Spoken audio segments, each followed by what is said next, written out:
সোহাগ, তুই আমার গার্লফ্রেন্ড নিয়ে ডেটিং মারোস, তরে আমি খাইছি।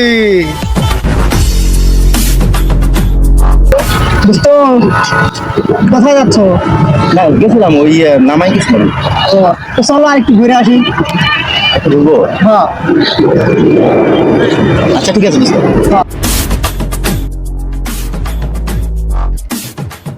ঘুরতে যখন আসলাম, চলো ওই যে ওই পাশে তো আমাদের কাশ বাগান আছে, চল কাশ বাগান থেকে ঘুরে আসি। চলো ঠিক আছে চলো। বন্ধু, এই যে দেখতেছো না এত বড় এখানে এই যে কাশফুল বাগান, এগুলা সব আমাদের। কি কর? চলো ভিতরে যা ঘুরে আসি।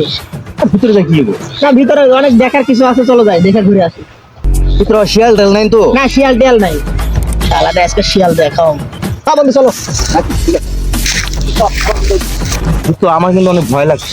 না ভয়ের কিছু নাই, এটা পুরোটাই আমাদের, আর আমি তো আছি বন্ধু, সমস্যা নাই চলো।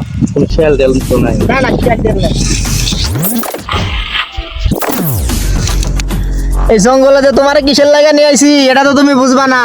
আজকাই তোমার শেষ দিন, বন্ধু হ্যাঁ বন্ধুর গার্লফ্রেন্ড নিয়ে ঘোরাঘুরি করো, এসব আর চলবো না। আজকাই তোমার শেষ দিন।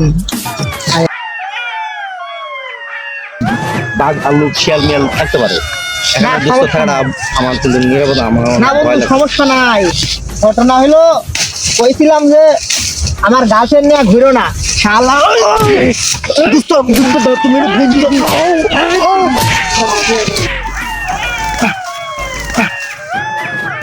আমি আর কারো গার্লফ্রেন্ড নিয়ে আর ঘুরবো না। আমি তোমার কাছে হাত জোর করে বলছি, প্লিজ দোস্ত এবারের মতো আমাকে ক্ষমা করে দাও। হ্যাঁ তুমি আমার গার্লফ্রেন্ড নিয়ে ঘোরো। হ্যাঁ এই যে আজকে শিক্ষা হয়েছে তো, জীবনে যেন আর কোনোদিন না দেখি কোনো মানুষের গার্লফ্রেন্ড নিয়ে আমার ঘোরা। গলার সাইডে তো দোস্ত আমি মরে যেতেছি, আমার জীবন যেতেছে, আমি আর পরকিয়া করবো না। প্লিজ আমি তোমার কাছে ক্ষমা করে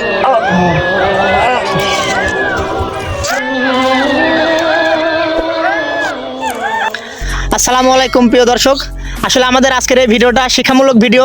আর আপনারা জানেন যে এই সমাজে বর্তমানে এক বন্ধু আরেক বন্ধুর গার্লফ্রেন্ডকে নিয়ে, এক ভাই আরেক ভাইয়ের বউকে নিয়ে বিভিন্ন পরকীয়ায় লিপ্ত হচ্ছে। তো আজকের এই ভিডিওটা বানাইছি আমরা পরকীয়া যাতে কেউ না করে। আর আপনারা ভিডিওটা অন্য চোখে দেখবেন না, সবাই শিক্ষামূলকভাবে দেখবেন। কারণ এই যুগে সবাই তো মনে করেন যে পরকীয়া লিপ্ত হচ্ছে, তো পরকীয়ার ফলাফল কি হয় এটা জানার জন্য ভিডিওটা করলাম। তো সবাই আমাদের পেজটা অবশ্যই ফলো দিবেন, আর ভিডিওটা ভালো লাগলে লাইক কমেন্ট এবং শেয়ার করবেন। তো সবাই ভালো থাকুন, আসসালামু আলাইকুম। আসসালামু আলাইকুম।